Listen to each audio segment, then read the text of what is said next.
Broadcasting live from Escape Tunnel on the plain of Ravnica, this is Tap Tap Concede. Welcome, everybody, to Tap Tap Concede. My name is Graham. Joining me is Nelson. Hey, I'm here. And Kathleen. Hello. And we are here to talk about the stories from Murders at Karlov Manor, the, at time of recording, at time of airing, forthcoming set of Magic the Gathering. But first, I want to remind you all, of course, that this show is brought to you by Card Kingdom. Please check out cardkingdom.com/LRR. Pre-order yourself some Murders at Karlov Manor. Tell them we sent you. Say Loading Ready Run sent me. Button, please. They'll give you a little 1-inch button. It says a funny thing. Also, this show and everything we do is brought to you by you and your kind support of our Patreon at patreon.com/loadingreadyrun. And one more thing. This coming Friday is a PPR.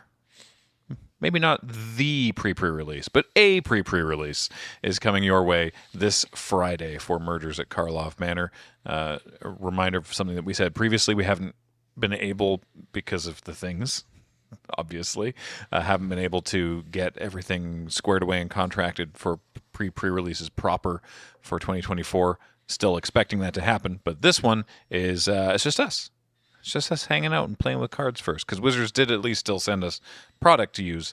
And so, while this is not brought to you by Wizards of the Coast, it is still thanks to them for sending us the product that we need to make it happen. So, looking forward to getting our hands on these cards. It looks very fun.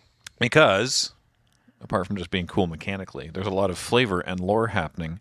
We love Ravnica. And please tell me all about that flavor and lore. All right. Well, the flavor and lore is dispensable to you by reading 10 stories, which sounds like a lot, but I don't know. Nelson, did you find it reasonably digestible? Yeah, it was a lot, I will say. Like, I took on the task of being prepared for this podcast, and it did require that I clear one of my evenings to, read all 10 chapters of this story. So it's one continuous work. It's like a novella, I think, is a good... Yeah. Yeah. It's like a short book. In 10, free on the Wizards main site.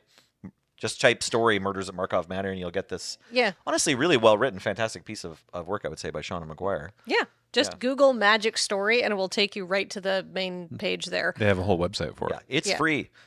It's free, and the clicks are literally very important. Like, it's how they judge the success of the story. So if we want more good story to keep coming out, please click on it. So that is the story in general. But basically, it starts out with a big party at the Orzhov sort of headquarters, Teysa Karlov's personal manor. It's all very fancy. Wait, the Karlov Manor, from the title? Yeah. Karlov Manor. Yeah, they're at Teysa's house. Yeah, and it's all the best people are invited, and Krenko. Specifically, we see it from Kaya's point of view, and everyone notices, there's no Demir in attendance in Chapter 1. Sure, there's no Demir in attendance. Yeah. Right? But it's all going well. It's a nice party. Kaya's kind of dealing with a bit of stress from the invasion and stuff like that, and Teysa's a bit mad at her for not helping defend Ravnica, which got pretty messed up. Right. Background, I didn't know this before reading this story. Kaya was actually the guild leader of the Orzhov for a while there. Yes. During, or either before... War of the Spark. During War of the Spark, she's the guild leader, but then during March of the Machine, she had to piece to go be on the strike team to go, take out Elishnorn, right? So Kaya has sort of is a ghost assassin. She's from a plane called Tolvada. But she killed the Obzedat. Okay. For Teysa, and took over as guild leader with Tomek, as her second in command. But then when she sort of left to go do invasion, fight the March of the Machine battle, Phyrexian invasion stuff, Teysa assumed control of the guild. Right. Because she's been wanting to do that anyhow for a long time. Yeah, and Kaya sort of resents her for it a little bit, but also kind of understands and doesn't really want to have to deal with being the leader of the guild right now anyway. Yeah, Kaya wasn't good at being the leader of the guild, and just the way that Teysa's mind worked. She even comments on it a couple times in the story. That's Teysa is the true leader of the Orzhov guild, because she's sort of, when stuff happens, this, we're sort of jumping ahead, but Teysa says, send them a bill for that, and Kaya's yeah, that's not the kind of thing that would ever come to my mind. Yes. No, she's a much more fitting ruler of the Orzhov Syndicate than Kaya, and Kaya kind of accepts this throughout the story. Mm-hmm. Also, yeah, like due to the damage on Ravnica, and lots of the planes, but Ravnica specifically, especially because it's like War of the Spark into like all the planes were hit with the Phyrexian invasion, but Ravnica kind of had to get this like double whammy. Kaya's like really not the only person going through just like some serious PTSD in this story. Yeah. Yeah, like they're still putting the pieces back together for sure. It's very true. There's been an emotional toll to all of what's happened. So the party's going pretty well. There's lots of people there. They're all doing their thing. You see lots of important NPCs. Judith is there and all of this stuff. And then, and you meet Kellen. Yes. Who's just running around and is a member of the agency. He's working for the agency, which is another part of Ravnica and society that I hadn't learned about until this story. It's brand new. It's brand new. And so the agency exists as a kind of guildless cops and investigators who just solve mysteries, or they try to find guilty parties, and then they let the Azorius and the Boros dispense justice. Pretty much. But they are basically eating the Azorius and the Boros' kind of lunch here, because the Azorius, their grass. Yeah. Well, because the Boros are basically the plain standing army, and presumably they incurred incredibly heavy losses during both invasions. Right. And the Azorius are supposed to be more like your beat cops and stuff like that, but the guilds are not so good about caring about people who aren't in guilds. Yes. So the agency is sort of this independent organization that will help you even if you're not in a guild. And it seems like it's sort of like it rose up partly in response to the Phyrexian invasion to try to like a power vacuum. A power vacuum. I was going to say like filling the need of Ravnicans who feel that they've been, unjustly wronged, right? Obviously there was a war, but the agency is a good organization with good means. It's run by this big archon named Urzum, who we'll meet, and they sort of casually say that many people assumed he would join the Azorius, right? But he's opted to do his own thing. So anyhow, we meet all these people, and it's going well. And all of a sudden, there is a murder. There's a scream. Yeah, they're out. Teysa is trying to thank Kaya for her role, ceremoniously, and thank Ezrim for his work. And then Ezrim gets to make a little speech, and then there's a scream, right? Yeah.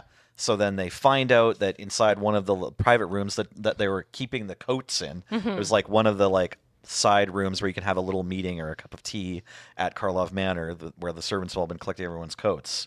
They find the body of Prime Speaker Zagana. Oh no! R.I.P. There's been a murder. Yes, and so you can see her body is covering up enough pieces of different coats, and the coats are arranged in this weird pile so that you can see all of the guild symbols. And someone's like, well, but the Demir symbol isn't there. And then it's hidden under her arm. Alquist Proft has introduced himself by this point, and he's like, I think if you lift up her arm, you'll find one. Yeah. So Alquist Proft kind of gives me this sort of Benedict Cumberbatch, Sherlock kind of vibes. Like, he's very proud of how smart he is. Yeah. So basically, pretty full of himself. Yeah. This whole thing happens. The Boros and the Azorius snap into. It's like they were expecting trouble at this super multi-guild gathering for some reason. So they snap into action, I suppose. Yeah. And they start everyone goes to battle detaining, stations. Yeah. And all of this is happening, and then Alquist Proft sort of waltzes into the room and says, why hasn't anybody noticed this? And why didn't you notice that there are, in fact, people from the Demir here? And they're like, what? And then they go downstairs and they find, disguised as a Selesnya attendee, Atrata. And she goes to run, but then they detain her. Yeah. It's all very what's happening? Right. And then I wanted to speak one more time about this, how the Azorius and Boros here, it's sort of unsettling, and there's a bunch of times in this story where there's aspersions cast, and the reader's led to think well, who's behind this? Because the Azorius and Boros were just ready to put all of the guests at this party, this big gala that the Orzhov are throwing, and invited pretty much everyone from all the guilds. The Golgari didn't show up either, but everyone else did. So there's tons of entourage and servants and all kinds of people at this thing, and these Boros are there ready to like question and detain every single person as they let them leave. Yep. After the murder. It's like, and they've got it like all set up like it's an airport or something. Oh yeah. So like that makes everyone go like, did these Boros just kill someone? Like did they just set this up? Right? You're sort of wondering. I would describe the Boros as not liking the agency very much. Absolutely. Yeah. There's definitely like Aurelia only gets kind of one character side in this whole story, I think, and that's her being grumpy that Ezram is talking. Like anytime Ezram is doing anything, or Proft, or anyone from the agency, or anyone says like the agency should take care of this, she usually like ruffles her feathers. Yeah, it literally ruffles her feathers. Literally ruffled her feathers. Ah. In fact, she has a sweet beat where she gets to, as they're like investigating, like different people are allowed into the room where Zagana's body is, and at one point a bunch of the agency, I think, want to like storm in there, and she like snaps her wings out completely fully to block their entrance. Yeah. Which is like very cinematic and like well done, like great moment. Shauna McGuire. Yeah. I like that bit a lot. So anyhow, yes. There's been a murder, and we seem to have caught our suspect so easily. It was a Trotta, a Demir assassin. Right. And so they take her back to jail, but she doesn't remember anything happening. Yeah, they put her in the Verity Circle and they detain her and they put her in jail. But inside the Verity Circle, she's like, "No, I didn't kill that person. Like I didn't kill Zagana. I don't even remember anything about getting to this party I don't know. or finding these Selesnya clothes. She doesn't have a Selesnya pin on, by the way. She just has Selesnya colors, right? Yeah. Which apparently is like some people are like, oh, she knew that she'd be like busted for that because that's an official law that's broken. The Ravnican law comes up a bunch in the story, which is great too. Mm-hmm. And then, so they detain her. I also made a note, sorry, that actually Aurelia does have enough tension with Ezram, and they're kind of doing the same job and fighting over it professionally. And they're both sort of big magical creatures. Ezram is an Archon. And so I have in... James, am I allowed to get a bleep here? Anyway, well, let's just say I'm wondering if Ezram and Aurelia are going to ship by the end of the story. Spoilers, that doesn't happen. No. But it does seem like tensions are flaring between the two of them. Those are I have, for later. I have an after something else happens, I have thoughts about Aurelia and ships. Excellent. But anyhow, so we're things seem fairly open and shut, sort of. And then, I think we can kind of skip ahead, and Sure. Kaya gets a note telling her to come to Markov Manor, because just as Teysa was about to say something to her, they got interrupted by people finding the body of Zagana. And, It's been a couple days. Kaya's sort of like figuring out what's going on with this investigation and stuff. At first, Urzum's like, "I'd like you to help." And she's like, "No." Right. So that party ends. Everyone gets kicked out. No one's found to be suspect except for Etrata, and then Kaya is just allowed to like linger around in Ravnica for a few days, and she's like, "Cool, I'll wait 3 days for you, Teysa. Send me the note when you're ready. Otherwise, I'm gonna leave after the 3rd day, but I'll just be in the 2nd district eating until then." Mm-hmm. And she finds a coffee shop with, and I remember this one, lavender honey and cream, and I'm like, oh, I should try to get a lavender honey and cream latte, because that sounds like something you could get on Earth, but I'm like, I don't know which cafes in town actually have lavender honey. That's fancy. That is fancy. Ravnica is a good food plane. Yeah. I feel like there's a lot of good food if you are traveling to Ravnica. But anyhow, So she's chilling. She goes to the agency. She meets Kellen. She likes Kellen. He's very enthusiastic and young, and he reminds her a little bit of her friend Tyvar, who lives on Kaldheim. Shauna McGuire loves Tyvar. Oh, really? So he's not appearing in this story, but I feel his spirit looms large. Kaya directly draws a comparison between Tyvar and Kellen a few times, and tries to imagine them hanging out, and thinks that they would like each other, but also they would probably be insufferable if they're both in the same room together. They'd be like, "Hey, let's go fight that thing. Yeah, let's go. Yeah. Or maybe like, I'll go fight that thing. No, I'll go fight that thing. I don't need your help, right? Like, that probably is. Let's go both fight that thing. Yeah, sure. Woo! That's how toxic males work. Chug. They always want to do a team. That's right. I think that Tyvar and Kellen would work together. Okay, I hope but so. For mayhem. Okay, fair enough. So Kellen is a total sweetheart when he first meets Kaya, and is really hoping that Kaya knows Oko. Yes. And then like has to just kind of Be disappointed. look at his shoes and like feel sad when she's like never heard of him, right? Oko, deadest beat in the multiverse. Yeah, she's at first she's like, "Oh my God, your dad's oh no, don't let it be somebody I know is dead." Yeah, and she's it's so not. sure he's about to say that Jace is my dad, and she's just gonna like turn into a puddle immediately. Yeah, Right? But then it turns out it's someone she hasn't heard of and who wasn't helping out defeating the Ravnikins as they invade every plane. Phyrexians, yeah. The wasn't helping defeat the Phyrexians as they invade every plane. So weird, Oko, that you didn't show up and help fight this scary monster pile. he's doing his own thing, presumably. But anyhow, Okay. so that's what they're. So this is all happening in like the first couple chapters, and it's pretty chill and stuff like that. And we think but like, don't we have 10 chapters of stuff? And isn't it called Murders at Yes. Karlov Manor? So the letter gets sent to Kaya, and she Yes. goes and visits Teysa. And she gets to Teysa's room, and Teysa's there. But she's been stabbed through the heart with her own cane, right? Or her walking stick or Yeah. something. So Teysa, unfortunately, is also gets murdered in Astoria, and Kaya's absolutely shattered, but tries to like summon enough wit to do some investigation, and then goes immediately to Alquist, I think. Yeah, she goes back to the agency and she Goes to the tells agency and tells- she tells Urzum that she wants Ezrim. that she is Ezrim that she's going to be on the case, that she Right. will help, and she gets paired up with Kellen. Right. So Right. I'd forgot like Ezrim had maybe asked her if she wants to help immediately, and she was like, "No, I can't with this Zagana thing. I'm too busy. I can't be involved in this." But then when Teysa gets killed, she goes back to Ezrim and says, "I want "This to be is on the personal." case, and this is why." And then everybody finds out that Teysa's died at that point. All the other guilds and stuff. yeah, so now, but you also still have Proft, and Proft goes to talk to Etrata, and who's sitting in Azoria's custody, and thinks it's very strange that she doesn't remember anything, and he realizes that she must be innocent. So he does what Proft does, which is just frees her. Yeah. He just frees her, and then they work together. And he's like, "All right, well, come with me, and we'll we'll work together on this." And at first, Etrata's like, "What the f?" And then after a while, she's like, you know the meme from Brooklyn Nine-Nine where Diaz has the puppy, and she's like, "I've only had this puppy for a day, but if anything happened to him, I would kill Everyone in this room and then myself." And I Yes. feel like Etrata gets that. She's like, "I've only had this detective for a day," right?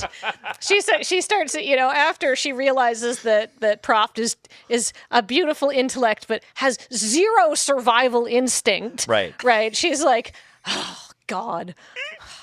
That's So- amazing. It's a great dynamic. She is the Watson to his Holmes, the practical, and then in the thought that it's not just like a numpty to bounce ideas off of, like, "Oh, Watson, you don't understand again. Let me explain to you."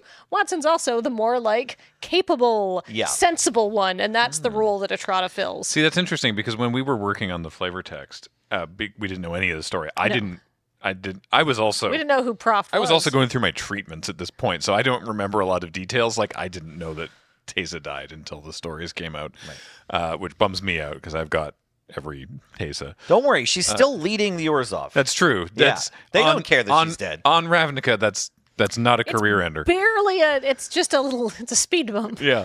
And in the Syndicate specifically, like, Yeah. not a problem. But I had been sort of under the impression that, for the purpose of this story, that Kellen was going to be acting as Proft's Watson, essentially, because there's a lot of flavor text about, like, Proft and Kellen hanging out, and Kellen's learning stuff from Proft, but that's not the case.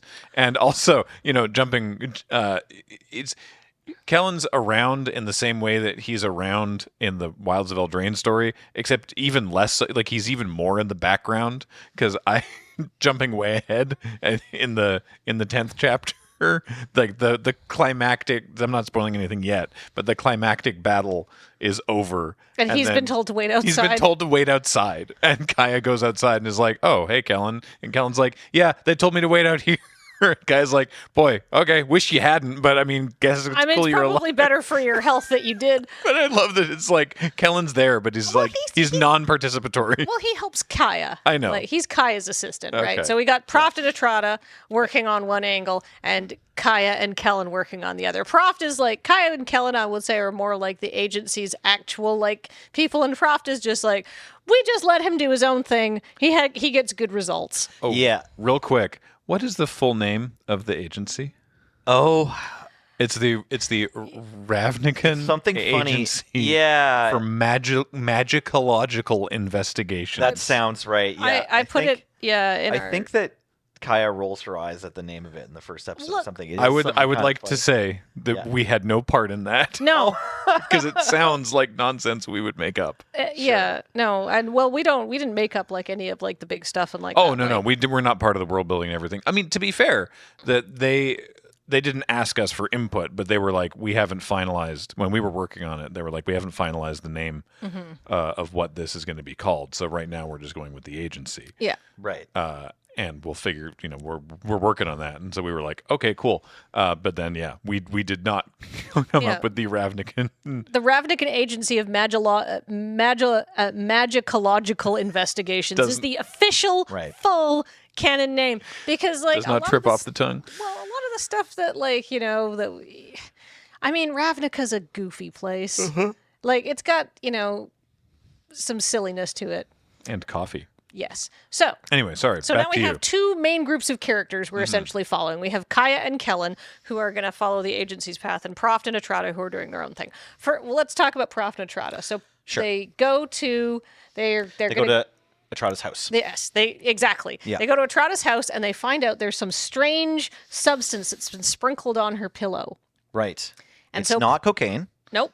but it is a fine powder. It is it's like a golden powder, and they Yeah. have no idea what it is. So they take a sample of it, and then they say, and Prof says, "Okay, let's go get this analyzed." And as they're trying to leave the house, Massacre Girl comes down and tries to assassinate Prof. Yeah, and she gets like a first swing on him. Like if Yeah, he yeah. only had one toughness, he would have been toast. Yeah. If he was a first level creature, that would have been bad. Yeah. But then and I love this thing. Basically, Atrata and Massacre Girl have like a professional courtesy chat. Yeah. So Atrada jumps in to like stop Massacre Girl Yeah. and like disarms her or something, or like gets in the way and like starts fighting her so that she can't just This, kill this Prof. detective's mine. Yeah, exactly. Hey, that's my stuff. Don't Yeah. break it. And then they're fighting, and then they kind of look at each other, and one of them's like, Massacre Girl?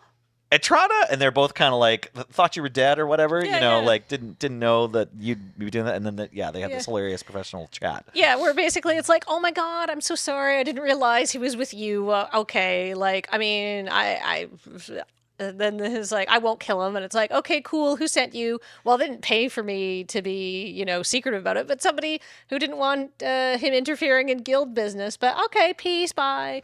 Right. And Prof's like, what the hell is happening? Right. And then as she leaves, Massacre, Atrada's like, how did you get in? She's like, oh, your grate's loose. You might want to fix that. Your traps on your grate are subpar Yeah, on your exactly. ceiling. Yeah. It's to me hilariously civil, Right. right? It's like this is like one of the greatest Demir assassins of all time. This is Massacre Girl, whose reputation literally precedes her, but they're just like, I made a joke on Twitter that they like have a brunch date or Yes. something, like a standing brunch date once a month or something. Yeah, absolutely. Oh, I love that known killer is like included in the name for this card, as if the like Massacre Girl on the splash art of Murders of Karlov wasn't immediately going to like start various threads across social media of I just think like I I know who wonder did it. who did it, right? Like everybody made that joke when the set name was first announced with the splash art. I think one of the suggestions for the epithet on this card was Massacre Girl Usual Suspect. Yeah. Nice. Yeah. Yeah, no, I like that a lot. We like Massacre Girl. But so yeah, that gets that is just to me a very funny thing. But now they have a mysterious Right. powder. Massacre Girl doesn't kill Alquist Proft. No. And so they head over to Kylox's place, right? Yes, Is because that the next thing to do? because they want Kylox, who's a friend of Alquist's, to analyze this powder. But they get to Kylox's lab and find It's all trashed. It's someone's coming here trying to find Kylox before them, I guess. And like it's not that easy to get in, so they've done well for themselves. And his place is in shambles. Mm-hmm. But they figure out that his body isn't there or anything. He's not dead yet or whatever. So they can manage to like dig through the secret, guild symbols and trapdoors and whatnot that are hiding his route, and they find him deep within Is it territory at this point or something? mean, It's I like they guess go through like a long passageway. He's and stuff, like, basically through some in pipes. the equivalent of like the Ravnican like underground power infrastructure. Right. Because they don't have like electricity, they have like magic, and so there's like plasma conduits and steam pipes and stuff like that run underground. And he's got the same kind of trap door that Etrata has, and so the same knocking Right. pattern opens it up, which is to me, it's like you've got this fancy Wi-Fi router, but you left the default password on it. Yeah. No, that's adorable. So they go down and they find him, and he's hiding. Sort of set up a second desk for himself. You figured out that you can open some padlocks with just like a ballpoint pen. Yeah, exactly. But they get to him, and Kylox is like, "What are you doing here? Hide!" And then all of a sudden, he gets kidnapped by Krenko's men. Right. Krenko's goons show up. Yeah. And so they decide to hide, like Proft and Etrata just like hide in the shadows of the like Underdark where they are or whatever. And then Krenko carries Kylot off, and then they pursue Krenko back to Krenko's some place where Krenko is working or whatever. Krenko owns a lot of stuff. Yeah. And has a lot of control over a big domain in Ravnica. So they end up somewhere that Krenko is trying to interrogate Kylox. Yeah, because Krenko is afraid that powerful people keep getting killed, and he's a powerful person. Yes. So that means somebody might be coming after him, and Kylox is supposedly working on something cool that he won't tell him about, and he'd like to have it, and he'd like to be protected. And everybody's like, oh my god, Krenko, who is going to kill you? When all of a sudden, some sort of crazed assassin bursts in. Right. And like... tries to kill Krenko. Yeah. But then... accidentally stabs Kylox. Yeah, gets out of the way and kills Kylox instead. So Yeah. Kylox gets killed before he can analyze this magical powder that they found in Etrata's house. And remember, Etrata probably killed Zagana, but doesn't remember it. And so then now Krenko is like shooken, and Kylox is dead, unfortunately. And the person who busted in to kill Right. Krenko doesn't remember what's happening, doesn't understand what's going on. Basically, Etrata uses her dark vampire mind powers to like snap him out of his fugue, and he's like, "Where am I? What's going on? I was supposed to be going to the florists." Right, I was on my way to the flower shop, and that's the last thing I remember. Yeah, and then exactly. he's like got the Kylox's blood on his dagger or whatever. And Yeah. like, doesn't know. So that character is like another kind of unknown assassin. And sometime around this same time, I don't know if we're doing this out of order, but there's also an attempt on Aurelia's life. Yeah, but Similarly, right? Massacre Girl makes an attempt on Aurelia's right, life. it's Massacre Girl again. But Massacre Girl claims she would never do that and never be that sloppy, and she doesn't even remember doing it anyhow. Right. So like Massacre Girl also probably somehow gets fed the same poisons of mind control that these other people have been handed to take out on these guild leaders and Krenko. So yeah, R.I.P. Kylox. At this point, Proft still needs to figure out what's happening, like what this stuff is. Yeah. So they go into the realm of the Golgari, who Yes. we haven't seen yet at all because they didn't show up to the party initially. And the more backstory, if you know it, I don't know why exactly the Golgari are ashamed, right? So, you remember the former Golgari guild leader Vraska was completed by the Phyrexians. Oh yes. Yes. So when the Phyrexian That's not invasion great. happened, all of these a lot of the Golgari got Phyrexianized, and Vraska. I mean, this is spoilers for a story. It's pretty. Sort of in the older days of Ravnica, they would poke out Gorgon's eyes.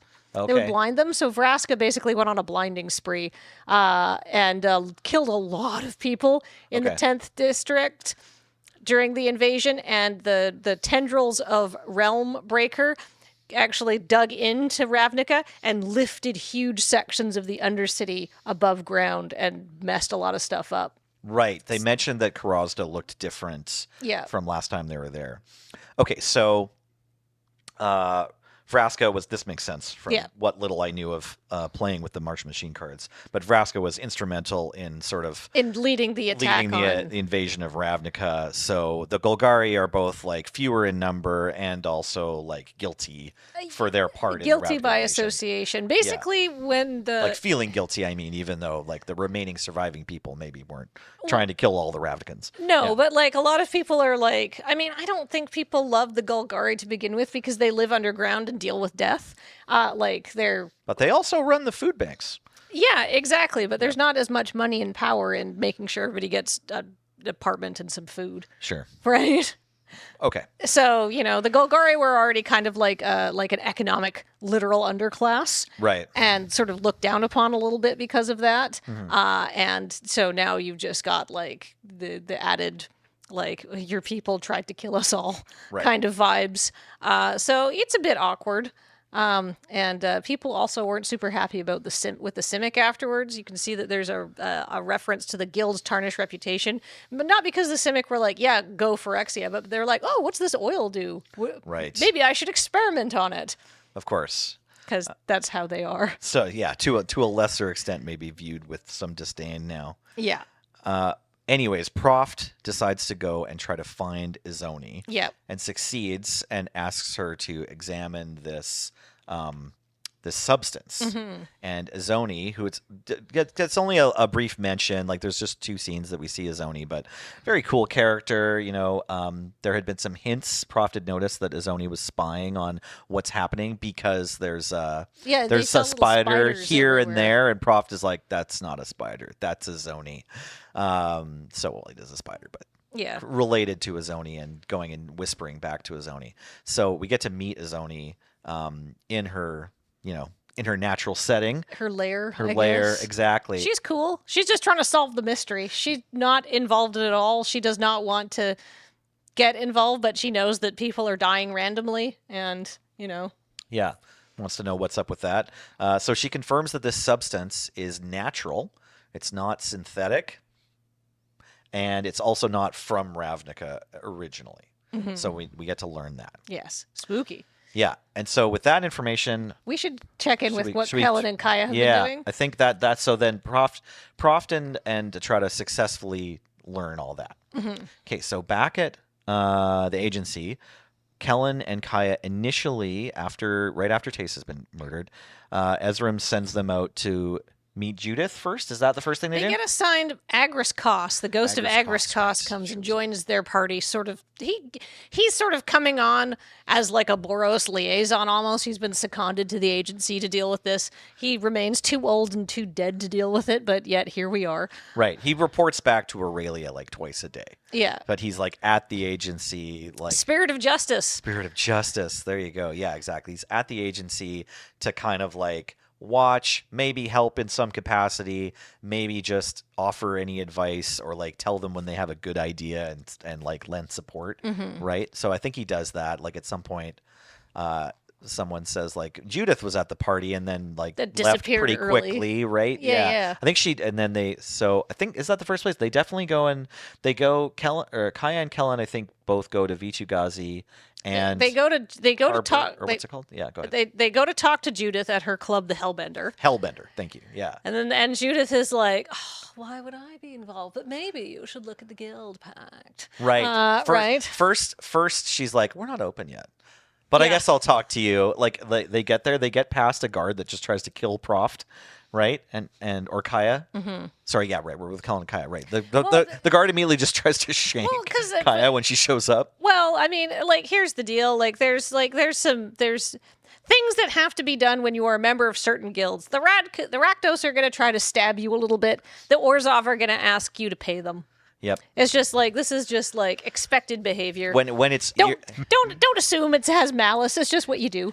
You'll notice it when it's gone, like the constant babbling of my children in the background. If they're ever like staying at a friend's for the evening and CTS rolls around, by the end of the stream, be like, it was fun and we laughed, but we didn't hear Nellie's children screaming. Was he really on that broadcast? Yeah, it's like you don't get you don't get raked over by the Orzhov to, oh, I'm sorry, you looked at me, that'll be a 10 zib fine, Yeah, right? I wasn't stabbed today. It feels weird. Speaking of the Orzhov having cute little moments, I did write down that there was I think it's when Kaya finally, or when she receives the last summons from Teysa to go see Teysa, the taxi driver who takes her gives her the absolute gears. Like, he's got this incredible line. I didn't write it down, but it was just like, he just like slices Kaya up for not being around during the Ravnica invasion, and then just like lets her off and like takes his, ghost horses away or whatever. I love that. Yeah. No, it was Yeah, fantastic. people are pretty down on planeswalkers. Yes, that's the mood And in Ravnica. Ravnica does not love planeswalkers, because you have to remember, for a while they had a planeswalker as the Living Guild Pact, and that was just did not work, because the Living Guild Pact is supposed to be around there making things run, and he kept pissing off. Remember, he went and had sexy pirate adventures while he was supposed to be doing that, remember? Right. So that led to a whole bunch of problems and a bunch of laws not getting passed, unless you had to collect signatures, and presumably. So that was chaotic. And then you had the Planeswalkers all showing up for War of the Spark, and that turned out to be chaotic. And then Ravnicans know about Planeswalkers and stuff like that. And then, you have an invasion, and where are all our Planeswalkers? Where are all you assholes only show up to wreck the place? What the hell, right? Yeah, all you're good for is not being around. All you do is cause trouble. Yeah. Right? The Ravnicans don't love planeswalkers. And I don't think unreasonably so. So, anyways, they get past that guard without Kaya getting murdered. They do manage to see Judith. She makes an incredible entrance. And I believe, it's hard not to read Judith as a kind of 1920s flapper, or socialite kind of transatlantic accent for me. Do you hear that when Judith is read? I hear this sort of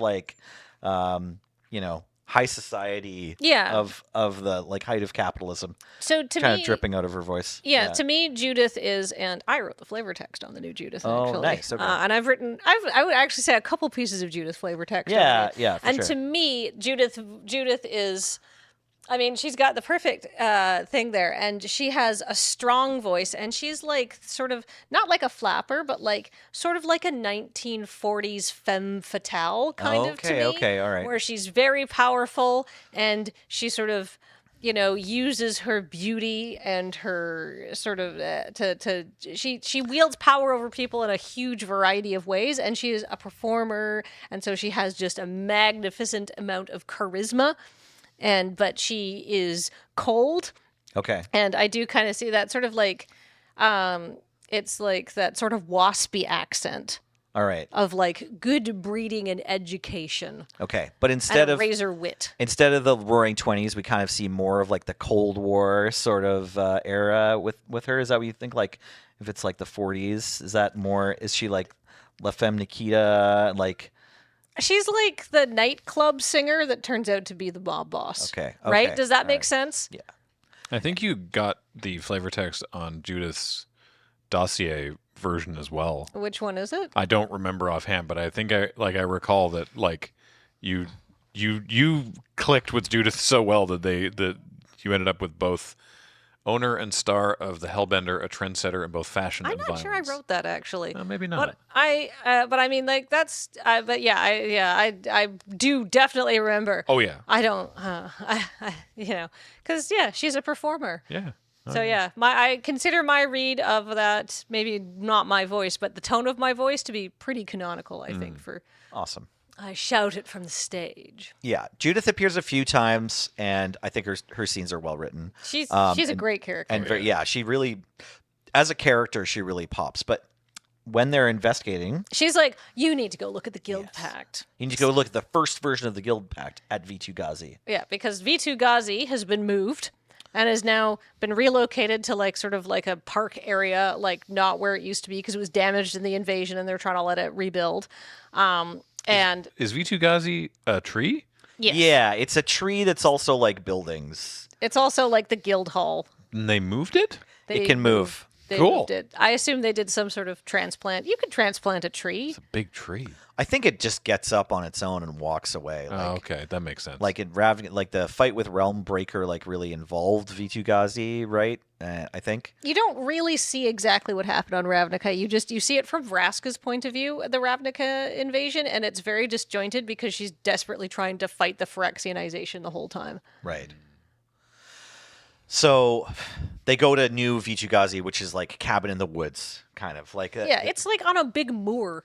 Right. Yeah, like literally. So in the middle of a swamp. Yeah. Yeah, they had like yeah. Moor's a fancy word for swamp, isn't it? Yes. Yeah. So that sorry. Ravnica's very swampy. This is where that hilarious taxi driver's line came in. Actually, it's Kellen and Kaya get in after seeing Judith. They get in a cab to go see the original version of the Guild Pact, and they're going to end up talking to Tolsimir. But they have to get out and walk for like the last mile.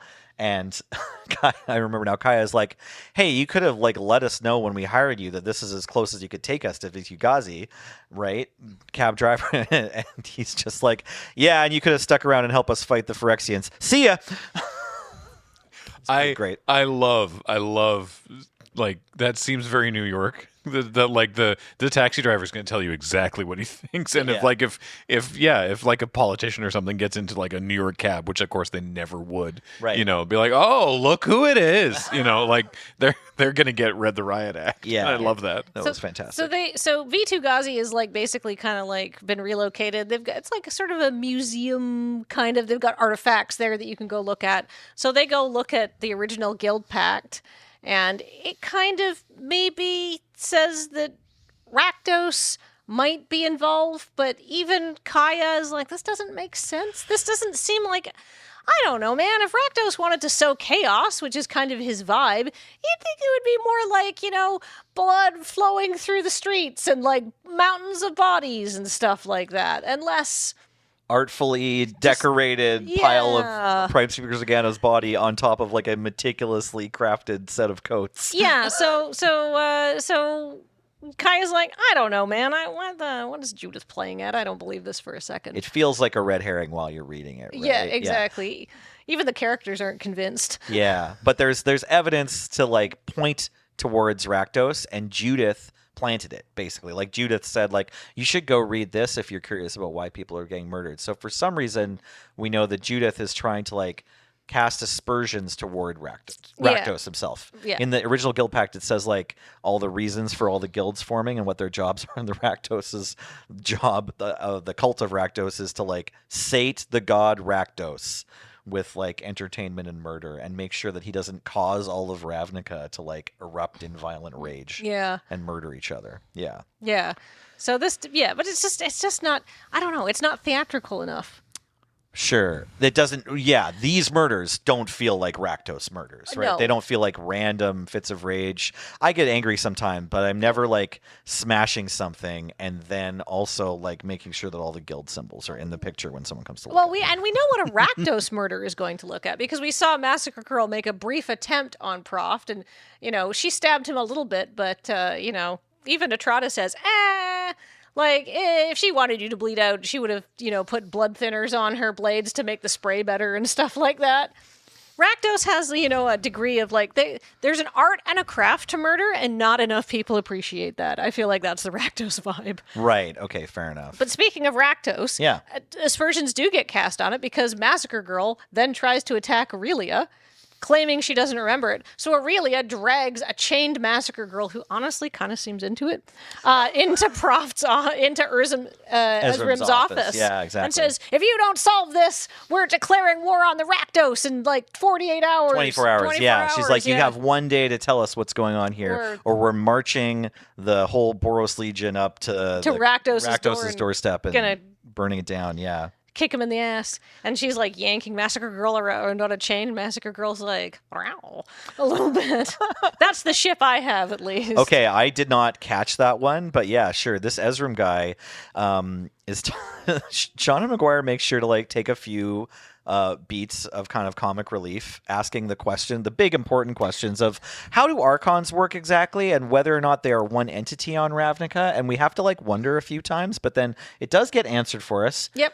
They're technically separate. He's a guy and a horse. Well, right? griffin mount thing. Right. A Pegasus thing or whatever it is. Yeah, Yeah. some kind of mount. And they are separate entities. So probably they poop in separate areas. Yeah. Okay? We see Important. his office. There's like a bedding area for his mount, and he's behind his desk. But he is also really big. And the first time you walk into his office, he's on his mount reading his files. Like he's sorting paperwork while astride his mount in his office. So his office is like this big vaulting place in the middle of the agency headquarters. Yeah. And there's a room for his mount in there. Yeah, the Archon, technically, he's the little guy. They're all, it's weird. On some planes, they're the same thing. Like you never see the rider off the horse, or the horse is just like a centaur thing. Right. But yeah, it's like it seems like this character is like you're never going to see him without his mount. His mount's going to be right there, or he's going to be on top of it. That's So weird. That's just like what Archons are, I guess. But then Sean McGuire plays with it a bit to be like, like how does he fit in here? Like, or does anyone ever wonder, like, Are they separate? Like, yeah, exactly. Like, are they ever allowed to be away from each other? Kaya's just asking questions we're all thinking. Yeah, I'll spoil a little. I'll jump a little bit forward just for this joke, so I don't forget. At one point later, he rolls into the scene pulling a chariot with a centaur in it. So it's like just this hilarious moment where it's like, okay, we've got a centaur being brought into the scene to answer for something, and like the person pulling them is kind of like another centaur. It's this Archon pulling a chariot with a centaur. So I just thought that was funny and cute. Mm-hmm. Okay, but back to this scene. Yeah, Yeah, so things are looking kind of Aurelia's about to chaotic. declare war unless the agency can solve this mystery. Yeah, so they're like, no, we can solve the mystery. It's fine. We've got our best people on it and Kaya. Kaya doesn't really work for them, but no, she's involved. She's working for them right now. Yeah. Yeah. She's got stakes in the game. Teysa was murdered. Yeah, she's pretty upset about Teysa being murdered. Right. All right, are we basically on chapter 7 now? We're on chapter 6 or 7 now. Yeah. So, We're almost done. well, yeah. So in chapter 7, that's when Prof goes to see Izoni. Yep. And it seems like we know that Judith wants people to suspect Rakdos. And then, so maybe we suspect that, like, Judith is trying to get everyone, like, the other guilds to kill Rakdos so that she can supplant him and take control of the guild. Yes, and that's exactly what Agris Koss suspects. Yes. So he goes to look to see, he goes down to Rick's Mahdi, because Right. he's a ghost and he can do that Just kind of floats thing. past the guards of Rick's Money. Yeah, exactly. And goes and sees Rakdos, who's having me. Just having a big sleep. Rakdos Look how is, cute he is. he's curled up on a little ball, In a pile of lava, in like a spout of lava in the floor or whatever. wants to stay warm. Yeah, he's just having a nap. Yeah, he's chilling. Apparently there's like some moss growing on him. It looks Yeah. like he's been asleep for a while. He's been asleep this whole time. And Agris is like, ha! I knew it. This didn't seem like it was his style at all. And then Judith is like, darling, it wasn't, but I can't have you getting in the way of me becoming the guild master. I Right. think it's time for new management around here. And she traps Agris in a crystal skull. Right. And that's So- where he stays till the end of the story. So yeah, Agrus goes on this one mission. There is something he's able to do. He's allowed to do reconnaissance for the agency in his role as the like attendant from the Boros, and so he investigates, but then gets trapped in the skull, and we don't know what Judith has done with him after that. So yeah, he's there. We're missing something important, though. Okay, great. After we go to see Izoni. After we go to see Izoni, something happens to Proft, and Yes. he takes off running. And Right. Atrata, being like, what the hell? No, my detective, stops him from running off. He thinks he sees somebody, so he goes to chase them, but Atrata doesn't know what's going on. So she stops him by just drilling him in the side of the head and knocks him unconscious. Right. This is maybe was this the same scene where he's chasing after, or there's another person that shows up after Krenko gets killed? But yeah, he starts trying to chase one of the assassins, right? He sees someone that's there who hasn't yeah. made themselves known yet, and he tries to chase after them. But he then- just runs off and gets bonked in the head. And Yeah. then he comes to in his mind palace. Right. He comes to kind of in a dream, like a meditative state. And there is a mysterious cloaked figure literally rifling through his files, his mind files. That's right. And we Yeah. don't know who this is. And that doesn't get answered. No, No, that's just a but little it's teaser. Just somebody who's really good at getting inside the mind of a genius. Yeah, and it's a Who little could bit it be? right. Well, we don't know. Jace is dead, right? No, we've never seen a body. Okay. Okay, so there's a mysterious, powerful mind mage that just shows up, does not reveal his identity, pilfers Frost's pretty little brain, Yeah, and it then, says, and then that's takes off. useful And at the to me. time when you're reading about it, you think it's probably related to these murders, but maybe not. I don't know if it is. I Yeah, don't think, because it doesn't probably. really connect to anything else that's happening. This is just Yeah. a thing that happens. You just reminded me of a very cool thing, which is there's a new cycle of dual lands. Yes. James, if you want to throw up any single Sure. one of them, they all have the agency warding barrier wards, Right, the caution them. tape, which is cool. yeah, But of power, yeah. if you look at the edges of frame here, so we're looking at the commercial district, which taps. It's a mountain forest. Enters tapped when it enters Surveil 1. They don't have the reminder text on the borderless versions, which we talked previously about being looking weird, but here we are. This taps for red or green. But if you arrange all of them in a panorama, Oh, wow. you'll notice on the sides of this frame, there's what looks like half of an A and half of a 3, and this one has part of a 3. There's a code in the panorama. Oh, wild. And it is the letters R, N, A, and then a math problem. And if you solve the math problem following See, bedmass, it's so obvious now that you know what you're looking for. but you don't notice it initially. It's honestly very subtle unless you're Two, unless yeah, you're there's aware a of 2 it. and an X. Yeah, here, and then right? you're I like, see it now. oh, okay, yeah, obviously. That's so cool. If you do that all together, then I believe that the result is like 164, and RNA is the set code for Ravnica Allegiance, and collector number 164 in Ravnica Allegiance is it's not Havoc Jester. I can't remember the name of it, but it's the one of the like Rakdos Jester with the Jace marionette puppet. Oh, wild. And that's all that anyone knows. This doesn't seem like you said, this doesn't seem to be related to the story. Okay. But I think the implication is Someone's pulling and Jace's strings yeah, still? Okay. to clarify, Yeah. I truthfully have no idea. Cult Guild Mage. Nice. Truthfully don't know, but it's like, oh, someone might be controlling Jace, who we haven't seen since the invasion. So that could be interesting. We know from reading the Ravnica story in the invasion that at the end of the invasion, during the invasion, Vraska's running around trying to not be Phyrexianized, but sort of unable to resist mostly. But there's a little bit of Vraska still in there, even though she's completed trying to. And at the end of the invasion, she gets mortally wounded, and I can't remember who does it. I think it might be Tomek and Ral, actually. Working together because, Ral stayed on Ravnica. Nobody's mad at Ral. No. Sure. Except that he's a planeswalker. Well, nobody likes planeswalkers, but at least he stuck around. Right. He is married to a Ravnican, and He was married Yeah. to somebody very high up in the Orzhov. his own guild isn't, I don't think, trying to unseat him. We don't No. see any evidence. No, of that. he's the new leader of the Izzet because Yeah. Niv Mizzet's the living guild back. But the point Yeah. being, we see at the end of the Ravnica story, she's like, "Oh God, I'm dying." Okay, fine, and you see what you don't know, but it appears to be Jace coming to her mentally and saying, "All right, this is gonna hurt, but we got to do it," and that's the end of the story. Oh, okay. Sure. So, and then they never find Vraska's body. And in the actual mom story, basically, Elish Norn in full white hubris mode. And I will defend that hubris is the bad side of the white Sure. color identity. So Yeah, we'll get to some of that in a minute here. yeah, exactly. It's just like, she's like, and Jace knows what I want him to do. And she never gives Jace any instructions and never follows up on him. He just leaves. She assumes that he reads her mind and listens to her. She assumes that the multiverse's most powerful mind mage is unable to portion off a section of his own mind to protect himself from Phyresis. Right. Okay. Fascinating. Love it. All right. So yeah, maybe we'll I see. distracted I'm you. team My they're apologies. alive. That's okay. Yeah. Carry So on. maybe Jason and Vraska are coming back after all. I love them. Where are we? Have we talked about the mole yet? No, there's a mole god. This is sort of while this is all happening. Yes.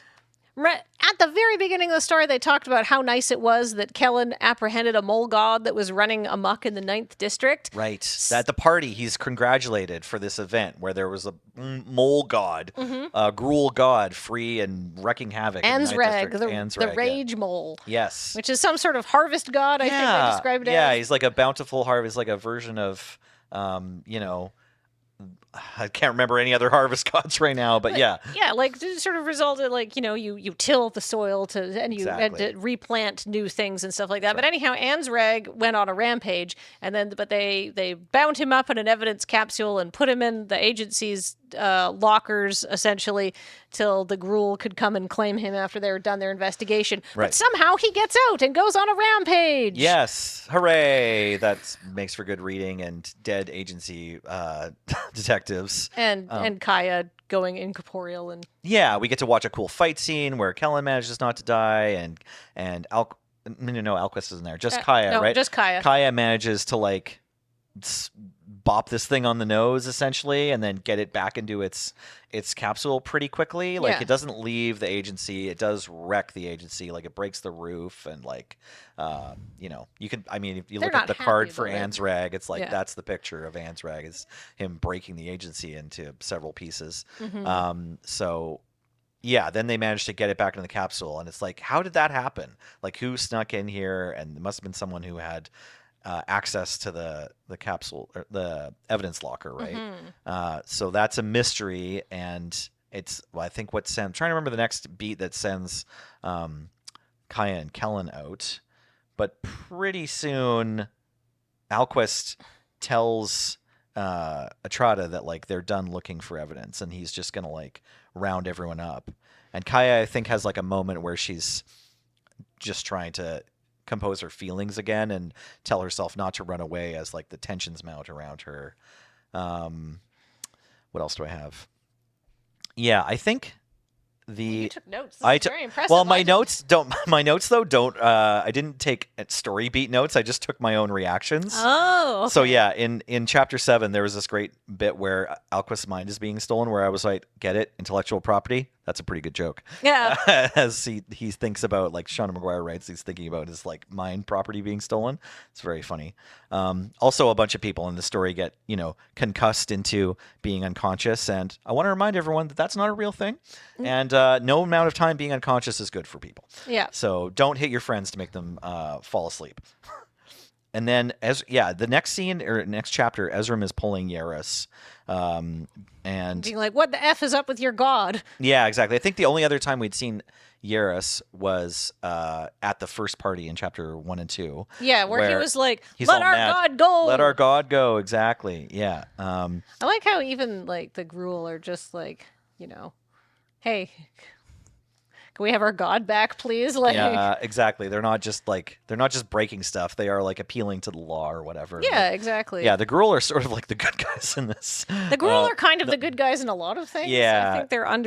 I think the Gruul and the Golgari are underappreciated as like heroic factions on Ravnica. Right, and the Dimir kind of have their moment in this story too. Really, like, the Dimir really help the people of Ravnica in this story. Like, the Dimir don't really do anything. I would argue that the Yeah. Dimir's role is Yeah. to prevent power from coagulating, Right. not to destabilize everything. Yeah. Right?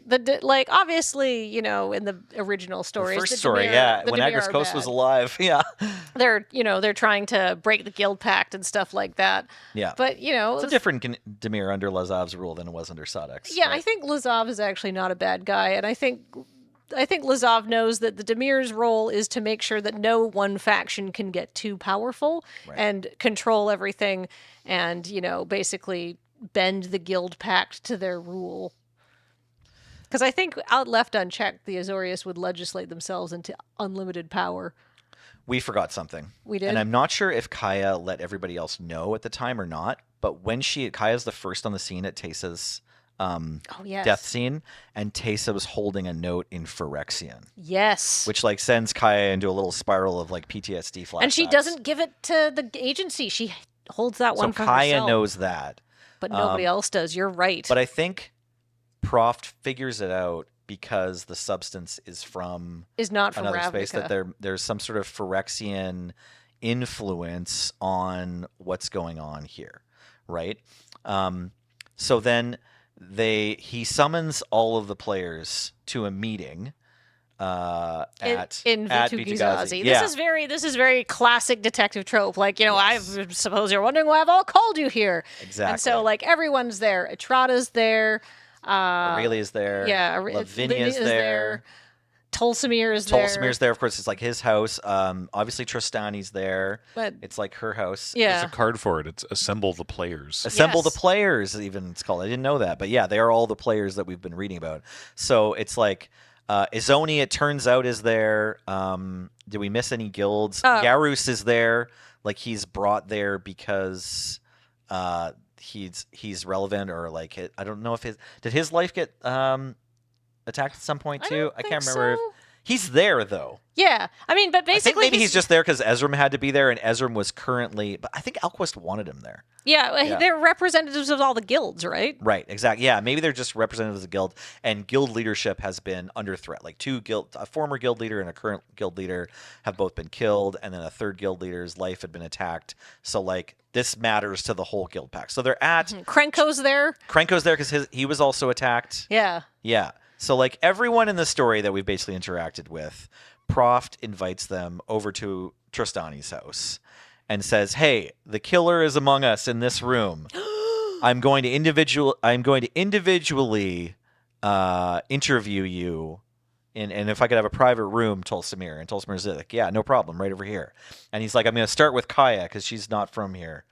And then so he walks in there with Kaya to have a private meeting.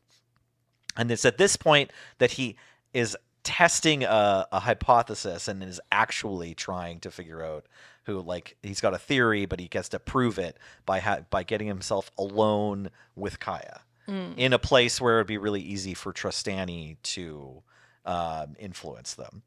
And so he almost gets murdered by Kaya because a flower shows up. Like, it sort of sprouts out of the desk next to Kaya, and then before it's able to like blossom and spread its mind control pollen, he puts it into an evidence jar and like snips it. Mm-hmm. So then he explains that like Kaya would have been there to kill Proft. Proft is like trying to assert who the killer has been these past weeks or the week or whatever, and then he comes back into the room with everybody else and says, "J'accuse, the killer was Tristani." It turns out, yes, the Green White Aligned Guild, struck with the hubris of feeling like they needed to provide for everybody. It turns out the Dryads are they're sort of 3/1 being, right? So it's like Sess, Sim, and Oba are the three Dryads that make up Tristani. And Oba, during the Phyrexian invasion, As seen there in the middle, looking kind of grim. yeah, looking sad and frustrated or whatever. She took on too much weight of battling Realmbreaker, right? Because it's like the Realmbreaker invasion was particularly difficult for, I think, Dryads and trees and plants in general. Mm-hmm. And so like the whole world soul of Ravnica, I don't entirely understand how this works, but basically Oba had to suffer a lot. Right. So during the invasion, she like took on more suffering that she should have shared with her sisters or with the rest of the Selesnya or the rest of Ravnica, and she instead bottled it all up. Classic, don'ts from your psychologist.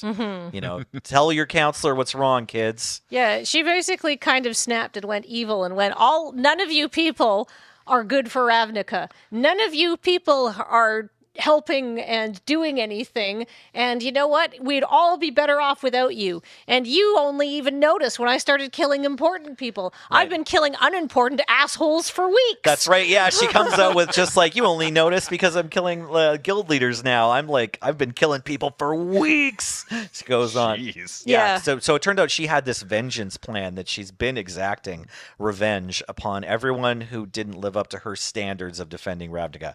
With Krenko, it's that he was focusing on looting all of the empty buildings that he possibly could during the He war. profited big time. Made tons of money instead of helping people fight. Who else did she go after? I can't remember why it was Aurelia, but like some decisions Aurelia had made. Isn't it it's hypothetical that like maybe Massacre Girl killing Aurelia wasn't actually part of Oba's plan, but was like smoke screened. Right. Sorry, I just Tap just released this morning, so we just read it. Yeah. But I can remember that Oba has like reasons for why she was killing various people. With Teysa, it was because she believed Teysa was in league with the Phyrexians, and then it's revealed to us during this scene. So like Proft accuses Oba, and then she comes out about it, and then immediately there's a fight. She's like, now I'm going to kill all of you as well. Mm-hmm. But then at some point it's revealed, I think after the fight, that Teysa was actually trying to double agent the Phyrexians. She was communicating with them so that she could like try to learn more about the invasion to like then help the Ravnikans fight off the Phyrexians. So then, It's a very Orzhov thing to do. right, exactly. It was a cool sort of like subterfuge moment for Teysa, and like either Kaya or Kellen knew about that. I think it was Kaya knew that this was going on. And so then I she love lets that us for know. this whole part, Kellen's like, go wait outside. Yeah. Kellen's in the room at this point, right? Like right. Kellen gets wrapped up in this fight. He gets wrapped up by the roots, so that they're in this like little manor house, like little. It's still just as big as Teysa's house, but Vitu-Ghazi used to be like a whole city block or something, or like several city blocks of a tree. And then after the Ravnik invasion, it's like gone down to go like try to like get closer to Regrow. the earth, and has grown this like country manor. So imagine Vitu-Ghazi at this point is like. It's in the Knives Out house. Yeah, it's at some giant house that's like really, really massive, like house that we couldn't ever afford if we all pooled all of your money together. And anyways, it's like going to grow now as like Oba is kind of controlling it, and like like Vitu-Ghazi and Trostani are sort of symbiotic. So it's like it gets bigger during this fight so that she can like throw people out of higher windows She or throws through Kellen holes. off a roof. Yeah, exactly. And then Kellen finds out he can fly. It wraps up Krenko completely and starts strangling him, but Krenko doesn't die. Sorry. It stabs Etrata in the heart while trying to get. She jumps in front of a like stabby branch that's headed for Prof, right, and saves him. And it looks like Etrata's dead. Tolsimir gets stabbed by. Oh, right. Yarus picks up like a broken branch and like charges for Yarus. Once this fight starts happening after Oba's been revealed by Proft, Yarus is finally like stoked. He's like, "Oh, sweet, we're doing violence again." That's why you invited the ghoul. Right? I knew I got out of bed for some reason, right? So then he like picks up some debris and tries to like make a charge to attack Oba. Everyone else is just constantly trying to like. Kaya, starting with Kaya, because everyone had like been wrapped up with the vines of the tree and like branches and stuff and like encased, and then the plan, I think Oba was just going to crush them all, but Kaya manages to slip out of it. She can turn into a ghost whenever she wants, so that mostly works. And then she frees Yarus, and Yarus tries to start attacking Oba, but then Tolsimir jumps in front of Oba. It's like, yeah, okay, I've witnessed all this, but like any news about mood changes among the various dryads of Trostani is less important than my undying loyalty to the Celestia Conclave. So I'm just going to get in front of whatever like problem is going to happen to Trostani. So Yarus ends up like accidentally impaling Tolsimir. Who gurgles and R.I.P. dies. Yeah, so Tolsimir down now too, and that happened just before Etrata did kind of the same thing to save Prof. So in like 200 words, you're like, oh god, Tolsimir and Etrata are both dead. Yeah. It's very bad. Yeah. And then Oba does this thing where she like, so Kaya can, but how is this going to affect Kaya? You say she can just turn herself incorporeal and walk through things. How is right. anything going to hold her? Yeah. Except Oba does this thing where she sort of gets in touch with the actual world soul of Ravnica and uses it to like stop Kaya from planeswalking or using her powers almost. She can't. Yeah, she gets break ghost free. branches too. Exactly. Yeah. Like she's got like the toe to toe to fight with Kaya. Yeah, she has because she's sort of tapped deep into the actual soul of Ravnica, which I don't know, it seems like pretty reasonably wanting revenge for being savaged Right. and deeply hurt by the Phyrexians. And not happy with planeswalkers in general. Yeah. Right? Just like the Ravnican people. Yeah, exactly. It's just like, you know what? She has access to all of what Ravnica is, which is this weird ghost thing. So all of a sudden, all the branches that Kaya is cutting down come back as ghost branches, which can then hold Kaya in her incorporeal form. It's like, Right. uh-oh. And how does she get out of that? I forget. She's got another trick or something. She gets all wrapped up, and then she reaches deep inside herself and touches her special power, and sort of has like a moment where she says, basically, she goes to Ravnica, the actual plane of Ravnica. You know this ain't right. Come on. Right. She uses her Planeswalker Spark to communicate with the Ravnican World Soul. Yes. So she like goes over Oba's head in the power struggle. She's like, you know what? I figured out how you've gotten so powerful, and I'm going to speak to your manager. Yeah, I'm going. She had like a full Karen moment of Kaya just being like, no, you can't do this to me. No. I want to speak to your boss. Yeah, exactly. And manages to, and out of the corner of her eye, as she's like fighting back against Oba, she can see, it looks like Teysa attempting to assist her. And Teysa, up until this point, has been, no, I'm too busy being annoyed that I'm dead to come back and corporealize, which I think is an elegant way of saying, like, it's very hard to have a murder mystery on a plane where ghosts can just come back willy-nilly, especially the ghosts of the Orzhov Syndicate. Yeah, especially the ghosts of the murdered people. Like, that's a common thing on Ravnica, where, like, you'll spin up someone's ghost to be like, okay, who killed you? No, seriously, on Ravnica, regular thing on Ravnica. You can become a ghost because you had something that, like, bound you to the plane, like Agris, just like his quest for justice and wanting to defend Ravnica has caused him to come back as a ghost. You can come back as a ghost through Orzhov magic, right? You can come back as a ghost just because. They used to have pre-mending. There was this overlay that literally trapped the souls of the dead on Ravnica and didn't let them leave and stuff like that. There's multiple ways to hang around after your death on Ravnica. Yeah. So Kaya sees this while she's like got a moment to like turn the tables on Oba here. Yeah. And again, the caution tape that's featured in the Cycle of Lands, the containment barrier ward exactly comes into play because Ezrim or someone has brought some, and so there's some in the like rubble of the world, like the sort of newly shaped room that she manages to get a hold of. But you're not normally supposed to have two of these. But like during the struggle, like there's like she's trying to basically like close a loop around Oba to contain her. Right. And Teysa's helping a little bit, but is incorporeal. Right. It's the world souls like tendrils that like Kaya manages to turn back on Oba after that conversation, and Teysa's able to like help with that. Mm-hmm. But in the scene, Kaya's like gets the sense that someone else is free and helping her, and like looks and thinks it's Teysa, but then doesn't look again because she's like, oh, I'm gonna like have another like mental breakdown if I like see Teysa's face and she's helping me right now, right? Yeah. So then she just like gets to work trying to like stop Oba, and then Atrada comes back to life. Yeah. Atrada's like got a spear sticking through her, but she's like, ah! But she like wakes up and like rumors grabs of Dimir death are greatly exaggerated. Exactly. She's a vampire, so fair enough. Yeah, but we thought she was staked or something, so then she manages to like get up, pull this thing out of her, and like or help enough that she can like hold the second piece of the barrier ward, because you need to have at least two to like make it form a circle. And they subdue Oba, and she just kind of goes, oh. Right. Nighty-night time. And the other two dryads, after the rubble clears, are like, oh my god, this is terrible. Amara Tandris will lead the guild now. We'll be fine. Right. We'll go hide, and, well, this is so sad, and like, but we can't really do anything about it. She's our sister after all, and we're still kind of like guild leaders, so we're just going to hide and meditate.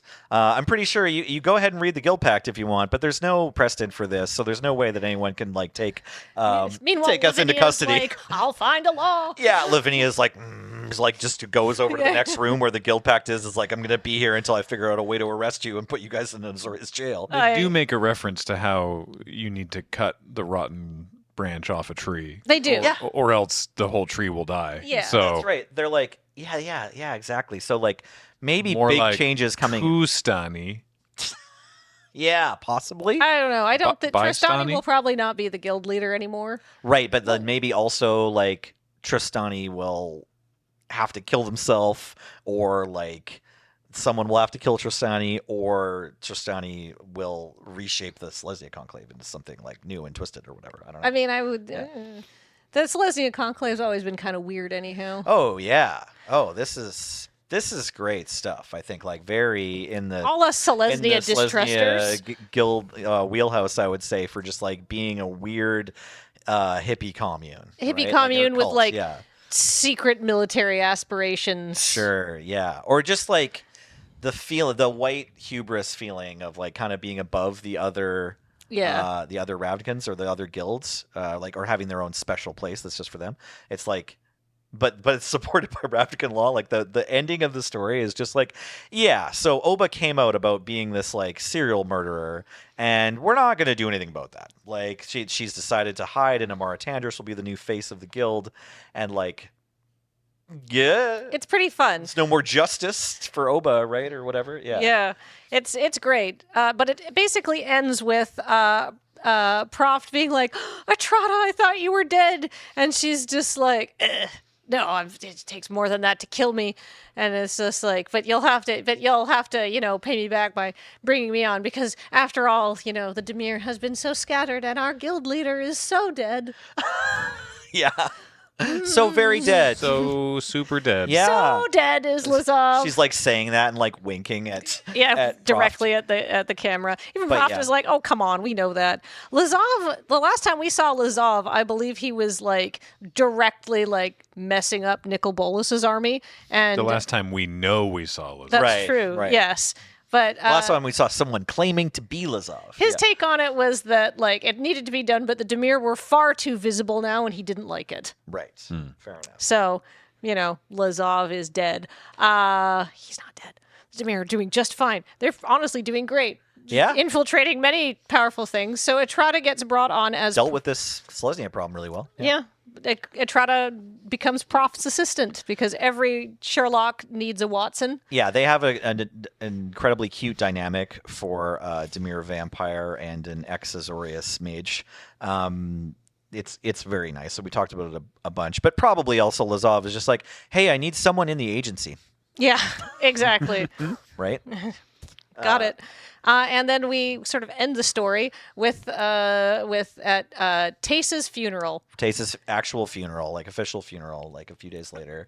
which she is in attendance at. Yep. Finally, her ghost has finally showed up. Gets to have another casual conversation with Kaya about how Kaya has to leave now. Yeah. Yeah, because she's going to be reforming the Ghost Council, and while she's doing that and answering questions from her guild about like what just happened, she needs to not have another guild leader around. Yeah. Right, like not that anything's wrong between the two of them or there's any hard feelings, but just like for a little while, she kind of needs Kaya to be elsewhere so that all the questions are coming to Teysa. Yeah, she can consolidate her power, and it doesn't look kind of suspicious. Yeah, exactly. Or there aren't any people who would show up to be like, Kaya's still alive and was a guild leader very recently. Maybe we should be following Kaya. Why don't we have a living guild leader? Exactly. Why can't we have a living guild leader? Because a living guild leader, assumes that if we always have a living guild leader, there could be some turnover. And Teysa's not particularly interested in that. She's been trying to do this for hundreds of years to consolidate her power. But they do have a ghost hug. Kaya turns herself into a ghost so they can hug. And it's very sweet. No, it was very sweet. It was a very touching funeral scene. And Teysa bitches about the music. She's like, what are they playing? What is this? Ugh. The flowers were impeccable, though. Yeah, of course. Yeah. They know she's coming back. Well, yeah. She organized everyone in the high-ranking Orzhov guild officials just plan their own funerals, right? Yeah. Yeah, they make all the like, choices, and you can do that too. We all probably should, but it matters more if you're an Orzhov guild. Yeah, because you're going to see it. Yeah, exactly. It's like, oh. So, hey, good stuff then. Yeah, it was good stuff. Kaya says she's going to go back to Kaltime and hang out with Tyvar and fish. Go ice fishing. Sweet. Because she realizes that she needs more of a vacation. Yeah, she deserves it. She deserves a vacation. I have to say, the story, really good, fun to read. Great work. I think basically, like, there's been some really good magic story, but I think the expanded length has really allowed us to, like, get to know these characters and not just, be like, oh, what a cute dynamic between Atrata and Proft. And not like, now Proft went here and did this and did this and did this, because the word count gives you the chance to build those characters, which is nice. Yeah. Had several interesting scenes. I think that you can't basically do better for quality than having a Hugo Award-winning author write your story. Like, it was a good story and it was well written. So it was great. And if you go to Shauna McGuire's blog, she has like director's commentary on the story And like DVD extra deleted DVD scenes. extra deleted cool. scenes. Oh, So nice. if you are reading the story, read the story and then go read her director's commentary for even more context about what is going on and stuff like that. Very fun. A+.